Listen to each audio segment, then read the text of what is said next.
sanglots longs des violons de l'automne bercent mon cœur d'une langueur monotone. Salut à tous et à toutes, c'est Florent de la chaîne Hobby Figurines et aujourd'hui on se retrouve pour une nouvelle vidéo, donc une vidéo tuto peinture. Aujourd'hui on va peindre la faction américaine pour le jeu Tanks. Donc j'ai utilisé une bombe Army Painter Army Green pour faire ma couleur principale.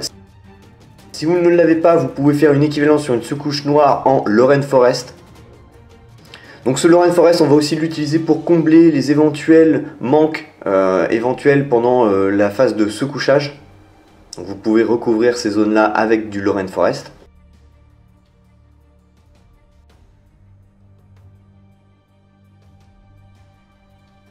En Abaddon Black, on va effectuer toutes les chenilles. Donc c'est la partie la plus chiante finalement voilà, de la peinture de ces chars. Car ces chenilles sont bien détaillées, bien crantées. Et il faut voilà, prendre un pinceau assez fin pour pouvoir voilà, rentrer bien en profondeur entre les galets et les chenilles. Donc si vous débordez, c'est pas grave.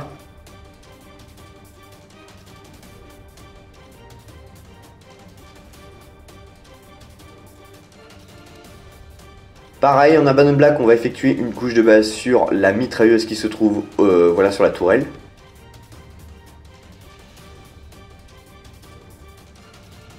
Donc on repasse du Lorraine Forest sur les zones où on aurait débordé en Abaddon Black.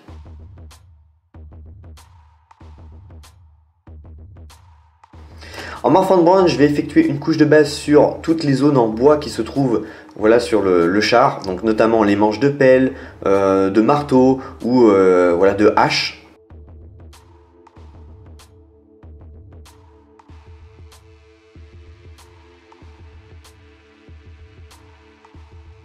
En LED Belcher, j'effectue une couche de base sur du coup toutes les parties métalliques, que ce soit les accessoires comme la pelle, le marteau,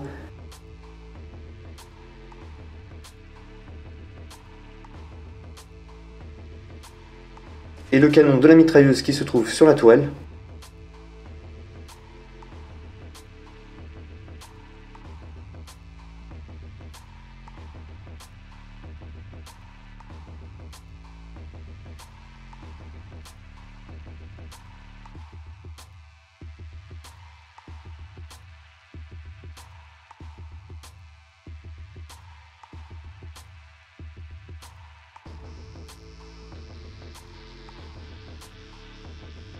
Ensuite j'effectue un lavis général sur tout le char en alloy.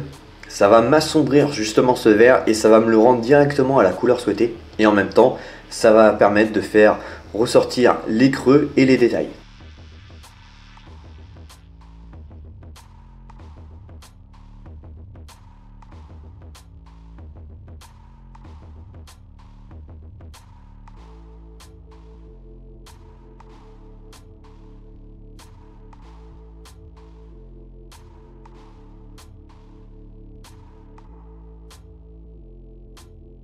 Ensuite j'effectue un brossage à sec en Dunstone sur les chenilles pour voilà, faire ressortir un peu plus voilà, les détails voilà, des chenilles. Avec une éponge de blister, je vais venir tapoter en Steel Legend Drab pour faire un effet voilà, de boue. J'insiste bien sur les chenilles, les galets et les bas de caisse.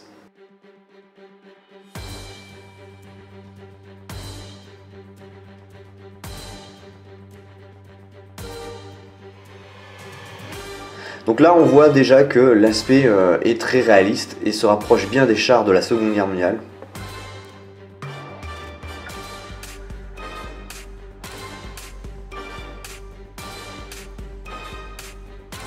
J'utilise des décalcomanies de Flame of War pour les étoiles ainsi que les numéros d'immatriculation des chars. Vous pouvez très bien aussi les faire à la main, mais c'est beaucoup moins précis et beaucoup moins beau. Donc je vous invite à voir la vidéo trucs et astuces, les décalcomanies pour savoir comment les mettre.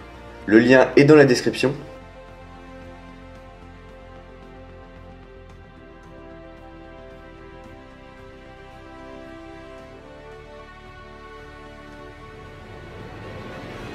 Et pour finir, en Skarsnik Green, je vais effectuer des éclaircissements sur certaines arêtes pour voilà, faire une mise en lumière rapide des arêtes et des petits détails qu'il pourrait y avoir sur ce char. Donc c'est pas obligatoire, c'est vraiment pour ceux qui veulent pousser un peu plus dans la peinture et dans la finition.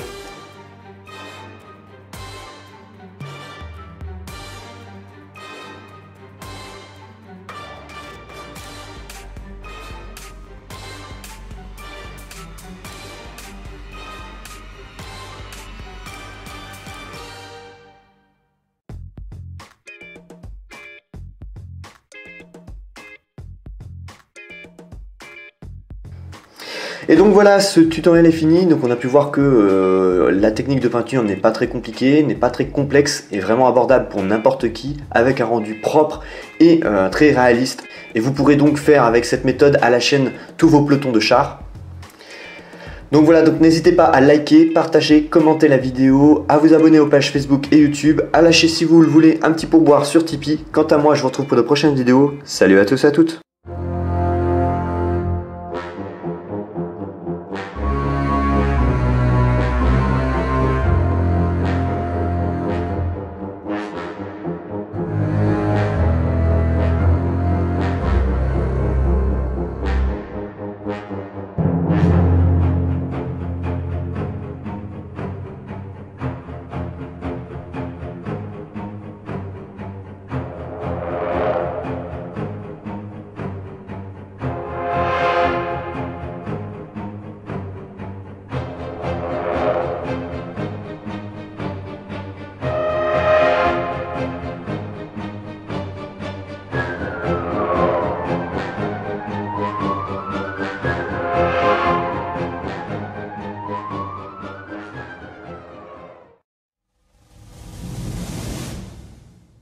Si tu as aimé cette vidéo, viens aider la chaîne Hobby Figurines sur Tipeee.